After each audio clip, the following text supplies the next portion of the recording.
everyone. It's time for Another View. I'm Another View producer, Lisa Godley, filling in for Barbara Hamley.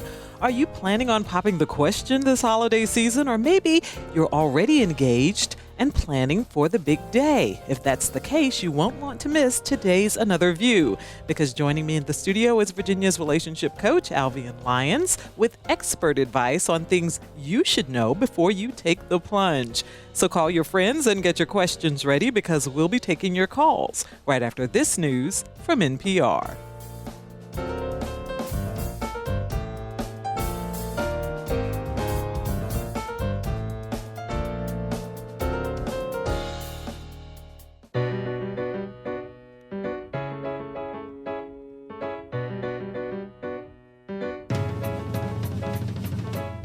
Discussing today's topics from an African American perspective, this is Another View. Good afternoon, everyone. Have you ever wondered why some couples just seem captivated by each other well into their senior years, while others, young and old, are searching for escape by any means necessary? Well, today on Another View, we'll be exploring the things you should be looking at before you say I do with our favorite relationship expert, Alvean Lyons, and we'll get your questions, so get ready. 440-2665 or 1-800-940-2240. I'm Another View producer, Lisa Godley, filling in for Barbara Hamley, who is actually, I should say was on location earlier today in Hampton, where Governor Terry McAuliffe just made an important announcement regarding a new WHRO initiative that we call Skills Online. And joining us now in the studio is WHRO President and CEO Bert Smith to tell us why this initiative is so important. Welcome to Another View, Bert. Well, it's good to be on the show. Yes, in fact, Barbara is not hosting the show today because she's the managing director of Skills Online, which is a new workforce development initiative. Been about a year and a half in the works. We are offering, as of today, 3,500 workforce development courses in 19 different industry sectors. In fact, about 300 of those courses actually lead to industry certification. And people can go to skillsonline.com and start taking courses right away. So we're very excited about this effort. Now, this all came about through the business community said we need some help. Well, you know, it's interesting because WHRO, many people don't realize, is actually owned by the public schools. We were founded by two school divisions back in 1961 as Homeroom 1. And we've been providing schools educational offerings to the K-12 community for many years. We offer online courses, an education portal. We operate Virtual Virginia for the state. We do teacher training online. And so we felt, often I was asked, well, can I, as an adult, take a course? And so we got thinking over time, and so it's really time for us to get into the adult space of learning. And of course, workforce development is that initiative that people are really focused on. Getting people properly trained to get the kind of jobs they want to have. And so it's a natural extension. We know how to make courses. We know how to have education portals. And so by developing Skills Online, we are offering adults now a one-stop place to go to get the skills they need to get a job, to get a better job, to advance in their own job, or just to obtain the skills they need to keep the job they currently have. And so Skills Online, it's in partnership with the community colleges. We have Thomas Nelson, Rappahannock, Eastern Shore, Paul DeCamp. We have partnerships with both Workforce Investment Boards, Opportunity, Inc., and the Peninsula Council on Workforce Development, the Chamber of Commerce's both Southside and Peninsula. Lots of partners all coming together to really allow the average everyday person to take very inexpensive courses to get the skills they need to get the kind of job they want. Wow, this is huge. It's a new era, frankly, for WHRO. I can't say how excited I am about this. And again, Barbara Hamley, who's not hosting today, she's the managing director, so she was with us there. We were in Hampton this morning with the governor for the announcement. And when people want to know more about this, in fact, you're going to be on our sister show, Hearsay, on Tuesday to talk about it more in depth. We'll spend the whole hour on it on Tuesday. Yep. Okay. Well, thank you so much for being a part of all this. It's good to be on the show. Appreciate it. Thank you so much. Thanks. Okay.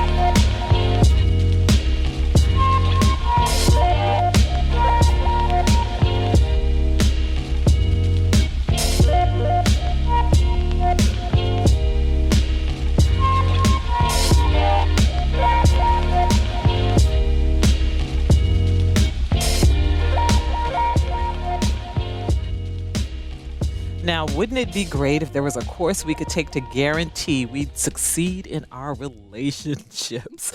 I am so excited about today's show because I know several couples looking at getting married or engaged in the coming months and are very interested in ways to keep that love alive, or as the vows say, until death. I am so happy to have Virginia's relationship coach, one of my favorite Another View guests, Alvean Lyons, joining me here in the studio to tackle that topic. Now, the show is called Before You Say I Do. And Alvean, always welcome. Thank you. To Another View. Now, Alvean, I have a stack of questions here from friends and colleagues about today's topic. Now, before I start hurling them at you like a ninja with a pocket full of throwing stars, I'm ready. I want to paint a picture. Okay. It always warms my heart when I see an older couple in their 70s and 80s gazing into each other's eyes or walking, holding hands, just looking like they're as much in love today as they were 50 or 60 years ago. And I always wonder what their secret is. Now, on the flip side, I often observe couples in their 20s, 30s, 40s, and 50s, one walking ahead of the other, and you can see it on their faces. They're just going through the motions. And some of them will tell you, I feel like a bear with my foot caught in a trap. And if I could chew it off and still run, I would. Now, what is it that these older, googly-eyed couples have found that the bear trap couples have not? Okay, once I contain myself, because that is so true, unfortunately, but very, very true. I don't think that there really is a single secret. A lot of us think that it's no different than weight loss. You know, we're looking for the magical pill that's going to make it all better. And it's not really any one thing that people do. What it is it's the constant and consistent actions over long periods of time that ultimately lead to that beautiful older couple that is just totally and completely in love. It's the choices that we make each day. There was some wonderful research that was done by Dr. John Gottman, and he was talking about the 7 principles that make marriage work. But one of the things that he was talking about was the 4 horsemen of the apocalypse. And while I don't remember every piece of the research, there's one in particular that would always stand out for me, and it's the turning towards versus turning away during difficult times. A lot of times, couples are going to experience stress of various form. I mean, just life comes with a measure of that. Bills, children, career, I mean, you can just go down the list. But how we respond to that stress has a lot to do, in partnership, a lot to do with the measure of intimacy that we're able to maintain over long periods of time. So when we go through the tough times, if I turn towards my partner, looking and trusting them for support, encouragement, sometimes even critique, because critique is not all bad as long as it's coming from the right place with the right intention. If my motivation is not to hurt you, but to help you be your best you, a you that you want to be, not the you I want you to be. That's interesting. There's a difference. Yeah, okay? That's interesting that you would say I'm helping you be the you want to be.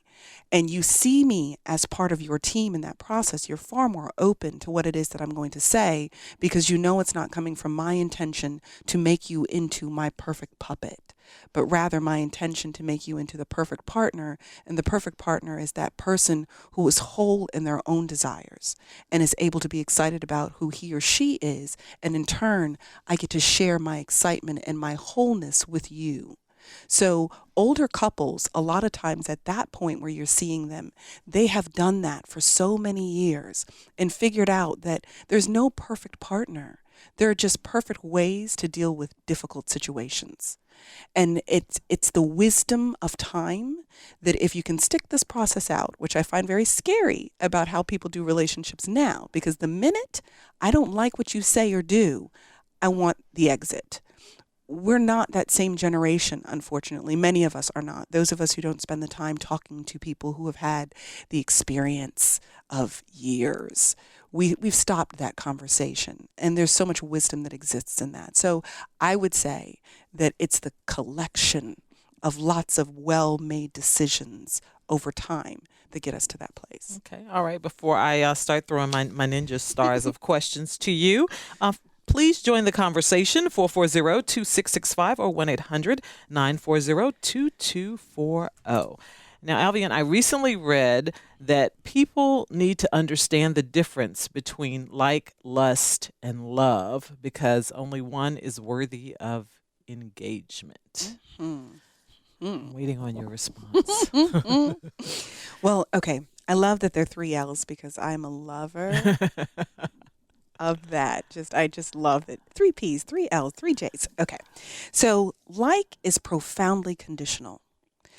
If you think about it the way that you think about parenting or you think about casual relations, so to speak, you may be very aware of one's ability to compartmentalize things. I can love you and not like you. I can like you and not love you. Like is about your ability to meet what I want, when I want it, how I want it. It's very, very conditional. So I can like you a lot, and I may like you because you get me. You know, we do the same kinds of things, but that does not necessarily mean that I love you. When we talk about lust orients in physicality. It's that chemistry that people talk about a lot of times that is deeply connected to the way somebody makes you feel physically.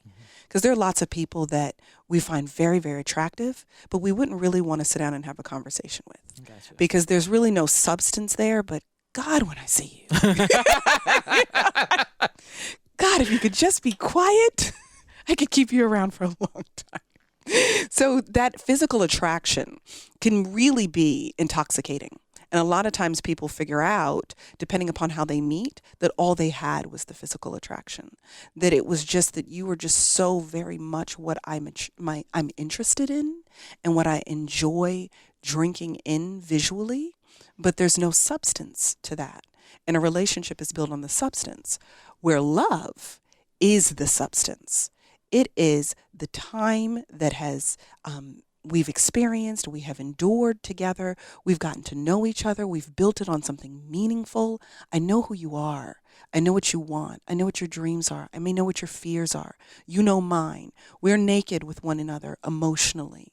Love is built on those substantive things, and marriage is really one of the greatest mechanisms of determining, do you have real love? Do I have the roots deep enough to be able to make this thing last? Because marriage is all about endurance. It is not the sprint. It is the absolute marathon. Wow. And most people are well prepared for the sprint, but they are not conditioned for the marathon. So they get to the 200 meters and they're like, are we done yet? Are we done? It was so exciting before the gun went off. And now that we're running, I realize that I can't make it to the finish line.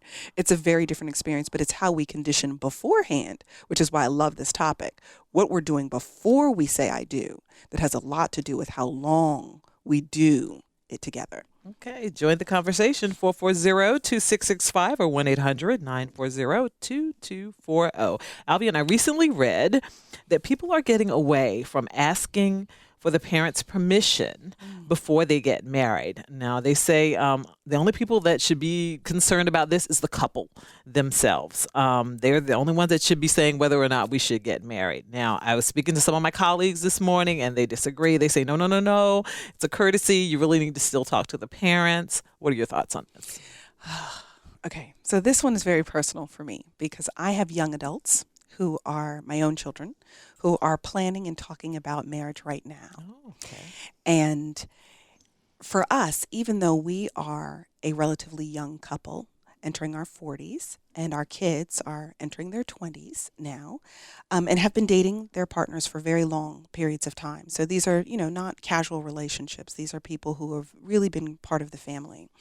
And it's interesting that even at this point, having been part of the family for that long, we still wondered, my husband and I still wondered if my daughter's significant other was going to come to my husband to ask for her hand. And part of that is a byproduct of the culture that we live in now. We live in a very individualized culture, that it's really about us and what's in it for me and what works for us, as if we're an island. And what we forget is that marriage has to be nurtured in a space much bigger than a singular island. By itself, it will not survive. The couples you spend time with, who you hang out with, who you talk to, where's your counsel when you guys are in conflict. All of those things are going to matter in the success of that relationship. So for people who think that it's just the two of us and we're just going to work this out and just have this life independent of everybody else, almost like a Bonnie and Clyde, it's you and me against the world kind of thing, those relationships rarely succeed because there's so much scaffolding that you're going to need during the course and the duration of the marriage. So I'm a personal believer that you really should, both out of courtesy and acknowledgement for the magnitude of what's taking place, that you should talk to the father, you should ask for the hand. Because the truth is, you're going to marry a family. You're not really just marrying the individual. You're marrying the whole family that individual comes with. There's a reason why when we go to the doctor, they ask all kinds of questions about family history, because it does affect you. You don't exist by yourself. And the same thing is true in terms of what did your partner see? Did he or she see their parents fighting all the time? Did he or she see divorce? Did he or she see adultery or abandonment? What did they see growing up? All of those things are coming with you into that marriage. As much as you'd like to believe that it's really just about the two of you, it is not. It's really you and everybody else. I'm going to skip down my list of questions here because that hits on something else that I found. And one of the questions was, how important is it to know your future in-laws' histories? What are you getting into? Hugely important. And not to say that one can't move past their experiences, because none of us got to pick who our parents were. None of us got to consult on the quality of relationships our parents had. So we are not fully responsible for who our family is. We didn't choose that. Now, when I look at your friends, you chose your friends. So if your friends are all questionable, then I really have to ask some questions about who you are. But where your family is concerned, you had no say over that. However, you did have exposure to it. Mm-hmm. So knowing what your parents and what their parents went through, their orientation to the roles that people will play, how they handle conflict, how they handle stress, all of those things are going to play a part in the relationship, whether we want them to or not, because we all have default zones and we default to what we're most familiar with. So if I'm most familiar with slamming the door, walking out of the house, I see you in the morning, I sleep in my car, then that is a viable option for me when you and I go through conflict, because that's what I saw modeled for me growing up. So we need to know what our partners saw so that we understand what it is that we may have to work against or the strengths we may have going into the relationship, because it's not always bad. Sometimes it's a great thing. Right. Okay. What relationship issues are you struggling with? Did your in-laws, did you ask permission from your in-laws? Give us a call, 440-2665 or 1-800-940-2240. Did your future son-in-law ask permission? I feel like we've been having this conversation since they were 14. Because quite literally, they met in high school. Okay. So they met in my daughter's freshman year of high school. And he was a sophomore. And he told my husband not too long after they started doing the school dating, because we don't do very heavy dating, going out one-on-one. We did group dating when they were finally old enough to do that. We're a bit conservative where those things are concerned. So needless to say, he'd been talking to us since he was very, very young about the fact that I know that this is the girl I want to marry. I want to be her husband. And my daughter, to her credit, is very, very focused. So once she makes a decision on something, and I'm saying that nicely in terms of being very focused, she's stubborn. So once she makes that decision, it's pretty much that. And she had conversation with him about the importance of including the family in the process. So he had definitely talked to my husband on a regular basis. So when the official moment comes, we're anticipating that he probably will, but we did think very much about the possibility of what if he thinks he's going to just run off with our little girl. And my husband had to refrain from all of those things that daddies say when they think about somebody stealing their baby girl. Okay. Now I'm going to transition just a little bit because it's not just the young people that are getting married. A lot of folks are doing second time, some third time around. Absolutely. What role should the children play in your decision to remarry? Both young children and older children. What are your thoughts? I think that's a fantastic question, Lisa. Well, like we talked about before, about the fact that there are no experiences that are going to happen independent of everyone. Marriage in particular, obviously, is going to have the impact of everything you come with into the relationship. So if you have small children in particular, that's a big deal, because this is the person you're going to be doing all of this parenting with, this partnership with, in conjunction with these little people who you need to make sure are going to be okay in the process. So I think when your children are younger, it's more important to know how they feel about the partner, the new partner, because you're going to have to create a team. And blended families really do address some very significant and unique challenges sometimes. And when that when that transition didn't happen quite right, when people did not get the opportunity to sort of grow together, figure out how we work together, does your personality and my kids' personalities work together very well? When we don't do that, the marriage has a great deal of weight working against it early on. So it's it's hard because you find yourself having to choose between the person you love and the little people that you love. Oh, wow. And that's a very hard position to be in, because as a woman, I'll talk about it from a mother standpoint, as a woman, you want to make sure that your kids are taken care of. But there's also that part of you that is still just a woman who wants to be loved and experience a wonderful partner. And if that person that you love on your left hand doesn't get along with the people you love on your right hand, you're stuck in the middle of that. So not checking a good out, place to be. not a good place to be at all. So checking out how those connect is very important with young children in particular. With older children, you have a little more freedom, because you have your own house, I have my own house, you have your life, I have mine. It is wonderful if we're able to be able to do this together, but it's not as pertinent to the success of the relationship as when children are small. But I think it's important in most scenarios to have as many people in support as possible. Wonderful. Let's take some calls. Chris is on the line from Newport News. Chris, thank you for calling Another View. No, thank you. What's your You guys question? just want to let you know, you guys are right on time and on point with this topic.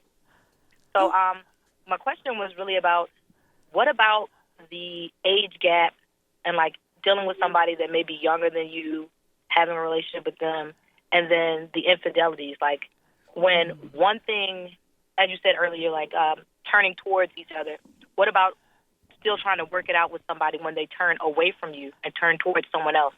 Okay, let's let Alvean start with the age difference question, and then we'll go to the cheating question. So in terms of the age difference, it's so funny because just as we were riding over here, Chris, I was having a conversation with my team, and we were talking about how at certain points in your life, the age gaps aren't as significant.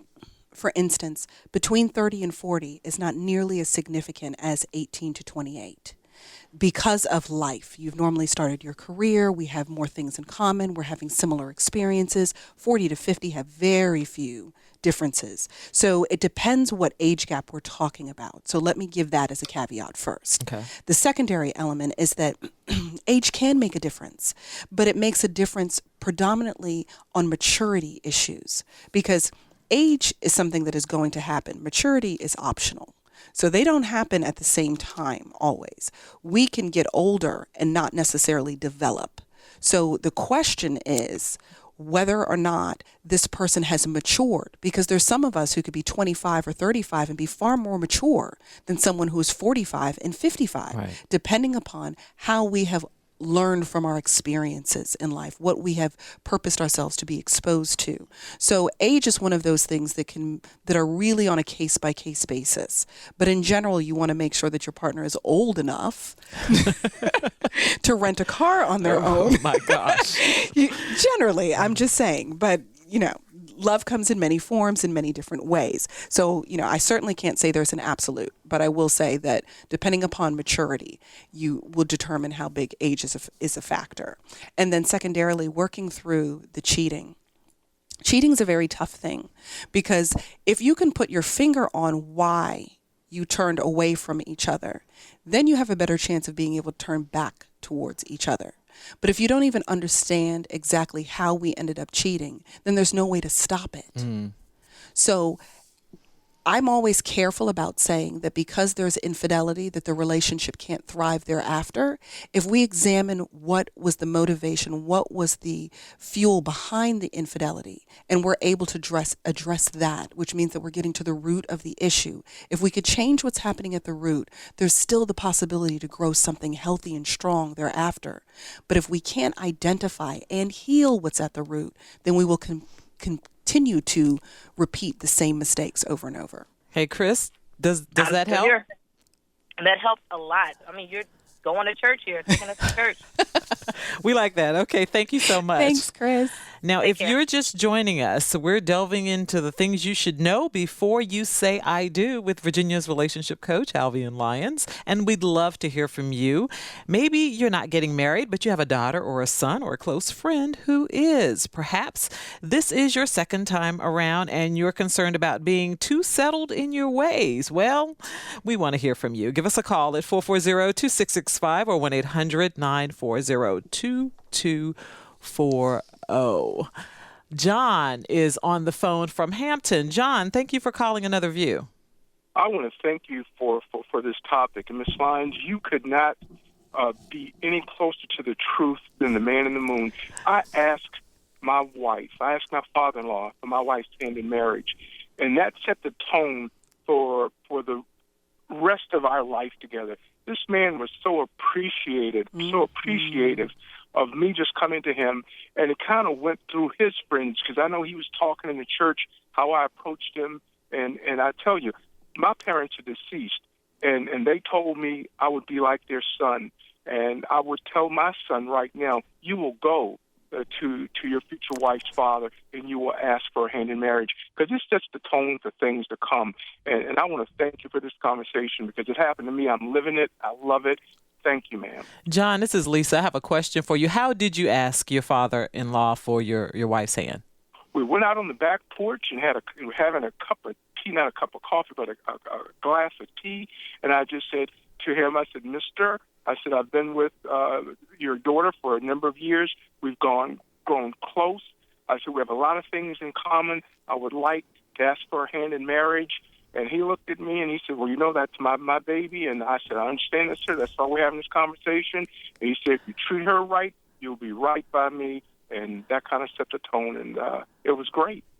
I love that, John. I really appreciate you sharing that, because there's just such richness that comes from a recognition of what we're about to embark on. Right. To know that we are about to blend families, and we're going to need each other in ways that we may not even realize today. Because that same person that you forgot to talk to may be the very person that the daughter or son goes to for counsel when the relationship is in trouble. And if you did not set that foundation strong in the beginning, it makes it very hard for that person to be good counsel in support of your relationship later on. So John did a very bright thing. Absolutely. Nice John, job, how long have you John. been married, John? 11 years. Wow. 11 years. Congratulations. Congratulations. Thank you. Thank you you very so much. All righty. Bye-bye. Okay, Noah from Portsmouth. Noah, thank you for calling Another View. Oh, you're welcome. What's your question? I'll just keep it simple. I just wanted to know, like, what would you think the difference would be between marriage and long-term dating? Because for some of us out here, we don't really see marriage, but nothing is like a ring and a piece of paper. Like, nothing really ever changes. Other than that, like, they're not a different person once you marry them. They're still the same person you were with, like, 3, 4, 5, 10 years. Thank you. I've heard several people say that, so I'm waiting to hear what Alvean says. And so, what was your name again? I'm sorry, I didn't. Noah. Noah. Okay, so here's the thing. Marriage versus dating long term is the difference between owning a car and leasing it.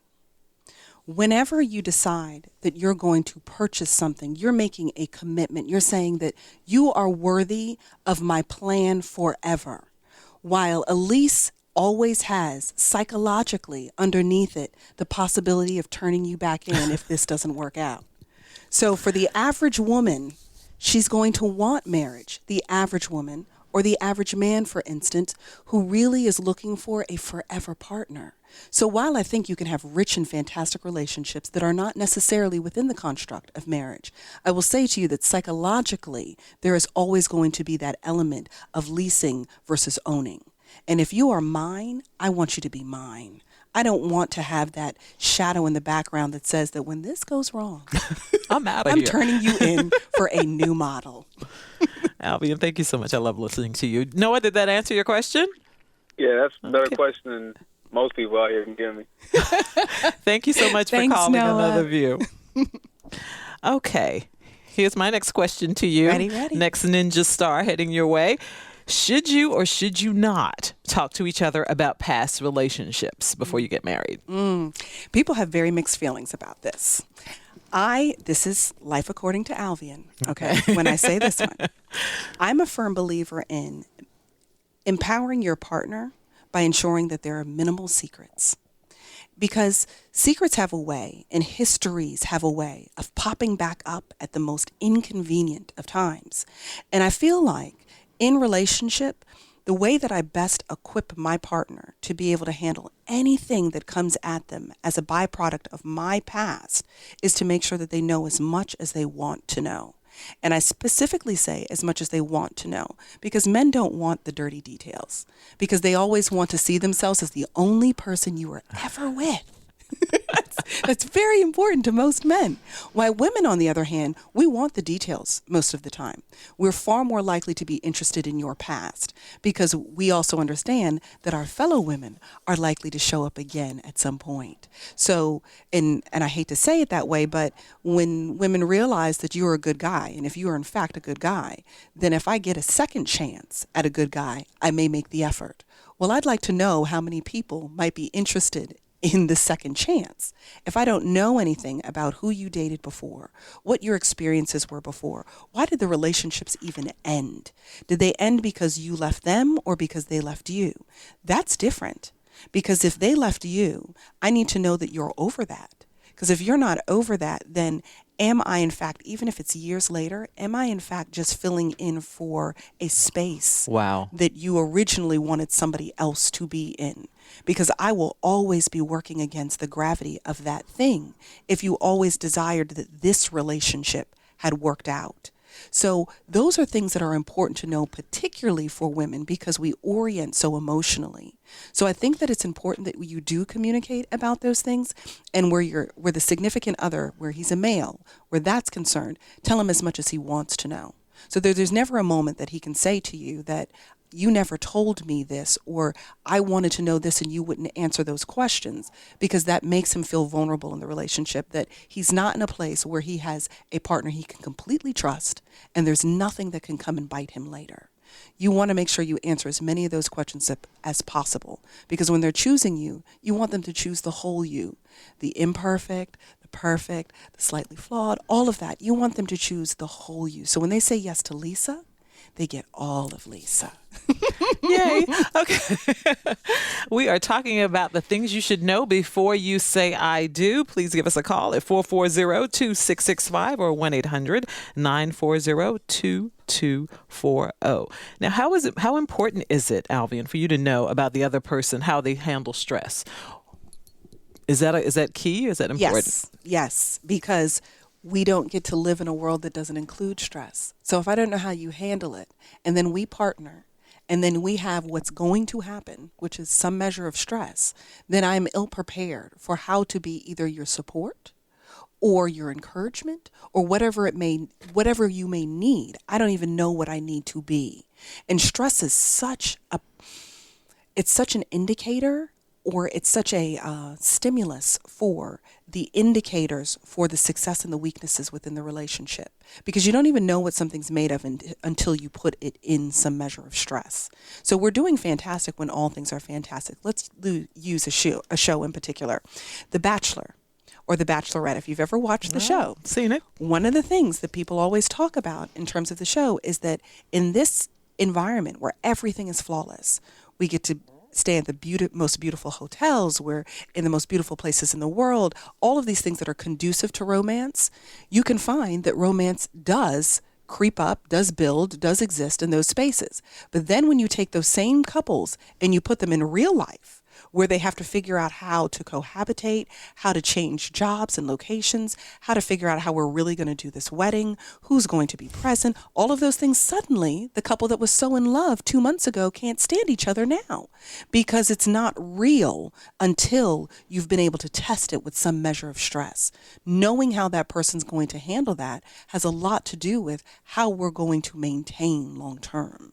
So there is a great deal of merit in having those experiences. I'm a firm believer in be friends with your partner before you date your partner, before you marry your partner, because the friendship is the thing that is going to have that relationship endure for the long haul.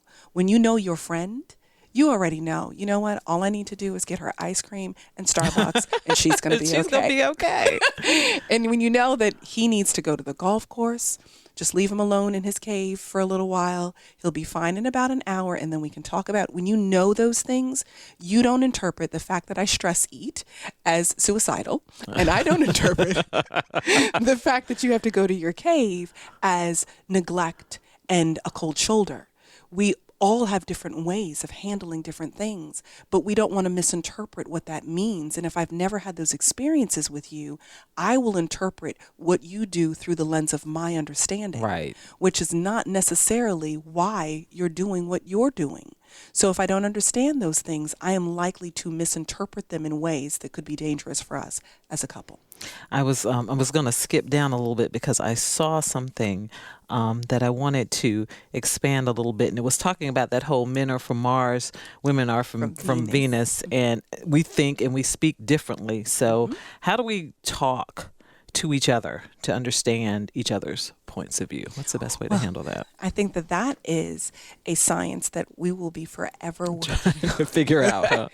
But the truth is, one of the ways that I've found to be successful in coaching couples in particular is getting them to repeat to the other partner what they believe they heard, particularly on important issues. So I sat down with a couple one day, and one of the partners was saying that it's really important to me that I spend time with my family and that I see them on a regular basis. And, sometimes that means that I might not see you during that period of time, and so on and so forth. And so he explained his whole perspective. And then I asked the other partner what they heard. And the other partner's response is that he's selfish. Okay. And I understood what she was interpreting, but that's not what he was trying to say at all. He was trying to say that I value my family so much. And in this relationship, that's always going to be a major factor for me. So even though I don't see you, it's not because I don't love you sometimes. It's because I just really need to see my family, and my parents are getting older and I need to know that they're okay. But when she said that to him, he didn't even realize that that's how she'd been interpreting what he'd been saying the whole time. So the answer to your question is, when it's something important, and small things, it might not be a big deal, but when it's something important, ask your partner, what do you hear me saying? And so that you get a chance to address the script that they're writing in their head about what you said. Gotcha. Because sometimes it is not the same thing that you intended at all. Wow. Okay. All righty. Let's take some calls. Jenny joins us now from Williamsburg. Jenny, thank you for calling Another View. Hi. I was wondering, I know it's tradition to ask for the father's hand in marriage. Ask the father for the daughter's hand in marriage. But I would suggest that you should also speak to your future mother-in-law, because I feel like Agreed. there's more of an effect on your relationship than your future father-in-law in a lot of cases. So you might want to get permission from her as well. Thank you, I Jenny. like that, Jenny, because really talking to both of the parents is important. For men, it's a respect thing, because for most fathers, it's almost as if you're going to take my house from me. The thing that I have worked hard to build, to create, to invest in, you're getting ready to take that from me. So I need to know that you understand the magnitude of what it is that is getting ready to happen. My princess is my greatest investment. So for men, it has more to do with a respect for role. But in terms of talking to the mother-in-law, I think that Jenny's absolutely right about that, because she's generally going to be the person most invested in how the relationship is going. So there'll be lots of conversation that will be had with her, and opinions and feelings that she is more likely to share than the father will. in a lot of situations. So if you can talk to both of them, that would be the ideal scenario. But from man to man, it is important to show that measure of respect because it's interpreted in a particular way. Okay, all righty. Thank you. Thank you so much, Jenny. Harry joins us now from Elizabeth City. Harry, thank you for calling Another View. Yes, thank you. I'm just calling. I fully agree with when you're talking to your partner as far as previous relationships. I was on my second time around with my present wife. I also had asked her parents for permission, and they really said, "Thank God."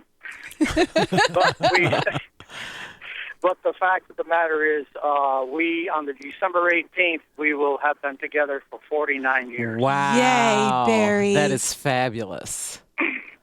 That is absolutely fantastic. Wow, 49 years. I love it. I'm sure he has plenty of advice. I love it. But you have to start right if you want to finish right. Absolutely. Barry, thank you so much for sharing. We really appreciate that. Well, thank you. All righty. I have a Facebook question for you. As relationships hit the 10 to 20 year mark, how do you maintain that interest and keep little things from driving you insane? Well, those are actually two different questions that are in there. So in terms of the interest, I'm married almost 20 years, and I flirt with my husband like we're still dating. Okay. And the thing that happens too often is people take for granted what it is that they already have. It's much like what we do with our purchases. You know, we can't wait to buy something. We're saving up for it. And when we first get it, we'll use a car as an example again. When we first get it, we're so excited. It has the new car smell. We don't mind driving to do random little errands, you know, just to go around the corner because we love this car. This car is fantastic. And I look sexy in it. I mean, we just love it all. But after a while, now we're like, oh, we got to take it to the shop. We got to get the oil changed. Oh, I got to vacuum it out. You know, we do this thing that changes. The item itself didn't change. It's our orientation to that thing that changed. The same thing is true in relationships. If I don't change the effort that I made when I was dating you, when I was courting you, when I was interested in you saying yes to me, if I treat each day as many days during the course of the week. Sometimes you can't do every day, especially if you have kids. I've got kids. You can't do it every day. But if I treat most of the days as if I was still courting you, you'll find that 20 years later, you are more in love than you were when you got together in the first place, because you'll watch relationships blossom and fall apart. And if you hang in there long enough, you'll watch enough people do the sprint and they fall off. Do the sprint and then they fall off. Because they stopped investing in each other. They stopped trying. They stopped pursuing each other. I am a firm believer in flirt as much as you can with your partner, as obnoxiously as you can with your partner, because everybody wants to feel wanted. The reason people cheat is because they want to feel desired again. They're looking to experience something that they now believe their partner is no longer giving them. Right. And I tell people all the time that how I see myself in your eyes has a lot to do with the fidelity of a relationship. If I see my best me reflected back in your eyes when I look at you, you will never have to worry about me cheating because I like the mirror that I see.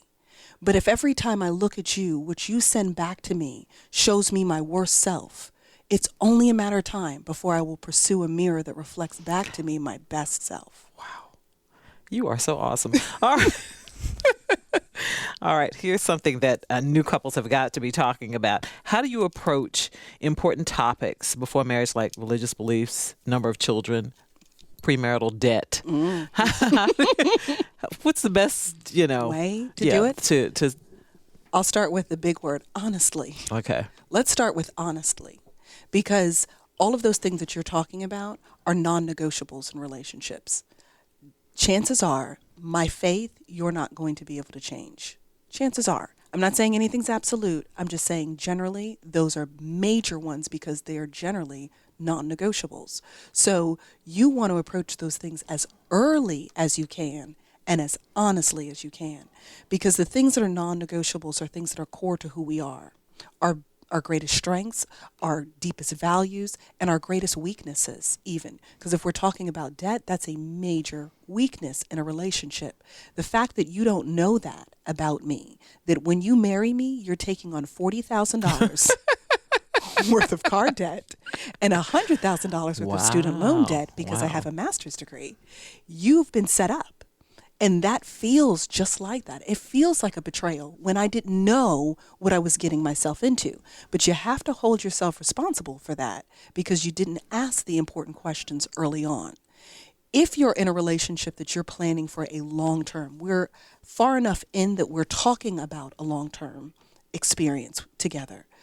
We should begin the conversations that are connected to the success of long term.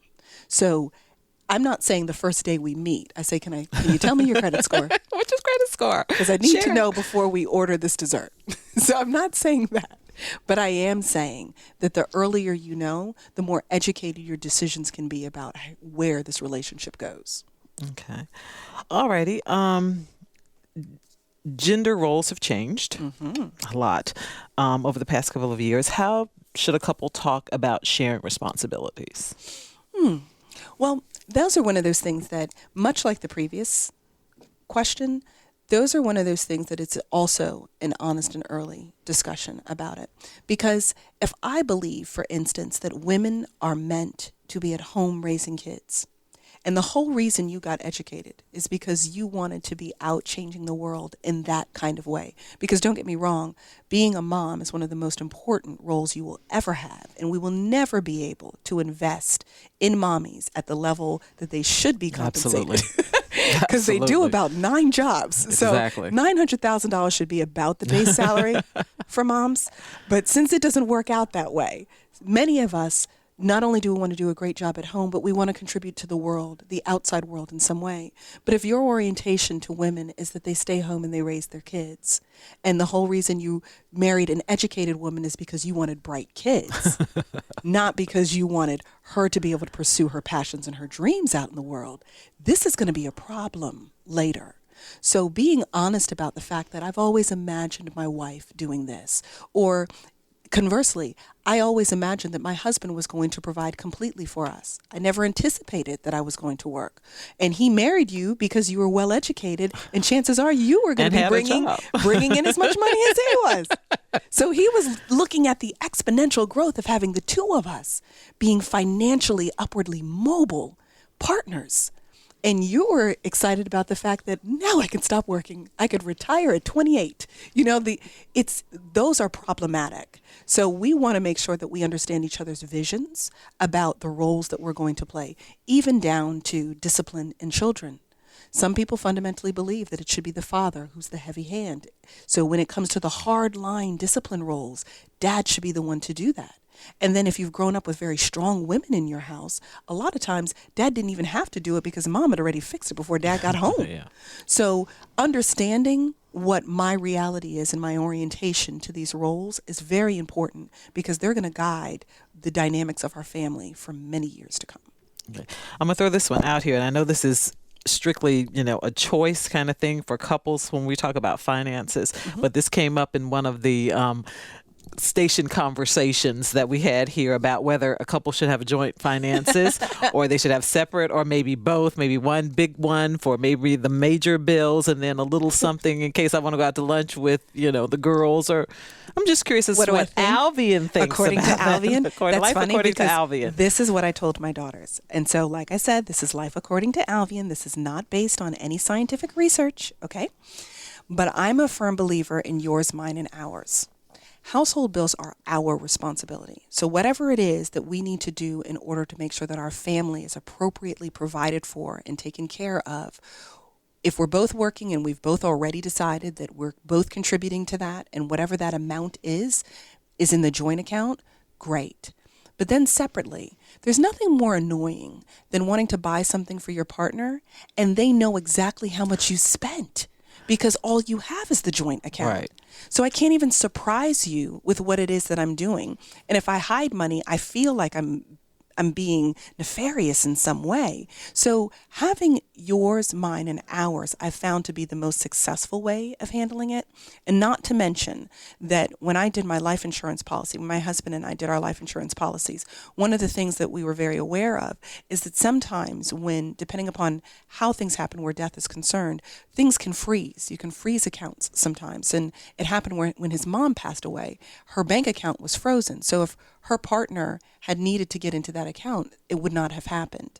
So there are certain things that we wanted to make sure that were always available. So you can get into these funds. And then there are certain funds that I would be able to still use even if everything else was frozen for whatever reason.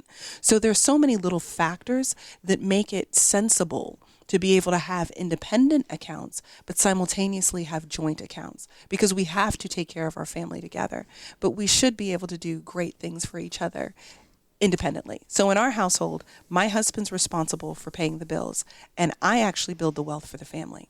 So we have agreed that what it is that I make goes into planning for our retirement and the wonderful things we'd like to do one day. And what it is that he makes takes care of all of the bills that we need to pay. But that's based on how much we make. That may not be possible for other couples, but that's based on how much we make. And he still has a small account of his own that, he can eat Buffalo Wild Wings 9 times a week if he wants to. And I won't know. Okay, whenever I'm talking, the time just seems to go so right? fast. Quick question. If you have never fought with your partner, soon-to-be husband, wife, is that something that you need to talk about? Well, that's really interesting that you would ask that question. Yes, but there's a difference between, having a cognitive discussion about how you approach fighting versus actually being in it, where the emotions are actually heightened. Many of us have different approaches to how we fight. And fighting is not a bad thing in a relationship, but it's how you fight that determines whether or not it's a healthy or unhealthy relationship. Are we attacking the issue, or are we attacking each other? And for people who go to the attacking of each other, you're a this, you're a that, you never, you always, speaking in absolutes, those can be very dangerous experiences long term for a relationship, because you're chipping away at a person every time that happens. So knowing how someone orients to that kind of conflict is kind of important. But if you hadn't fought prior to coming together, it's a crapshoot a little bit, because you don't always know. But there are indicators watching how they orient to other people when they get upset. So how do they treat the people they say they love the most when they get upset with them? Because 9 times out of 10, they're going to respond to you similarly, which is part of the reason why you hear people say all the time, how a man treats his mother is a great indication of how he's going to treat you. There are always predictors, even if we can't have the perfect identifier, if we can't have the perfect example. No one can say, I had no idea. There were ideas. You ignored those ideas, and that's different. Our time is up already. Oh no, Alvean, thank you so much for being here today. We really appreciate it. Oh, it's such a pleasure, and I'm so grateful for all the callers. They were great wonderful. Commentary today. Yeah, that's our show for this Friday. I hate to wrap it up, but if you'd like to hear it again or share it with a friend, please go to our website at anotherviewradio.org. And if you haven't already, please sign up for our eView newsletter, a once-a-week reminder of upcoming shows. Thank you for spending your noonday hour with us. For producer Morgan Chase, who so graciously agreed to fill in for me, audio engineer Victor Bowen, and Kamaria Mason, who answered our phones, I'm Lisa Godley. Barbara will be back next week for an always engaging Another View Roundtable. So make an appointment to tune in next Friday at noon for Another View.